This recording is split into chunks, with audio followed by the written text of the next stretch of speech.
திரும்ப செல்ல 5 மணி நேரம் ஆகலாம். తిరిగి వెళ్ళడానికి 5 గంటలు పట్టవచ్చు. செங்கல்பட்டு கடந்து சென்றால் போக்குவரத்து நெரிசல் இருக்கும். చెంగల్పట్టు దాటితే ట్రాఫిక్ ఎక్కువగా ఉంటుంది. நாம் லாரிக்கு வழி விட வேண்டும். మనం లారీకి దారి ఇవ్వాలి. நிதானமாக வண்டி ஓட்டுங்கள். నిదానంగా డ్రైవింగ్ చేయండి. பிள்ளைகள் விளையாடிக் கொண்டே வருகிறார்கள். పిల్లలు ఆడుకుంటూ వస్తున్నారు. எனக்கு இந்த பயணம் மறக்க முடியாத அனுபவம். నాకు ఈ యాత్ర మర్చిపోలేని అనుభవం. அருணாசலேஸ்வரர் அருளால் எல்லாம் சுபமாக முடிந்தது. అరుణాచలేశ్వరుడి దయతో అంతా శుభంగా జరిగింది.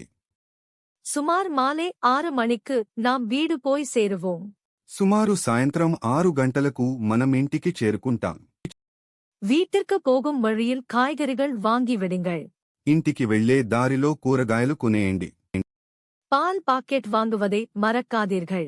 పాలు కొనడం మర్చిపోకండి.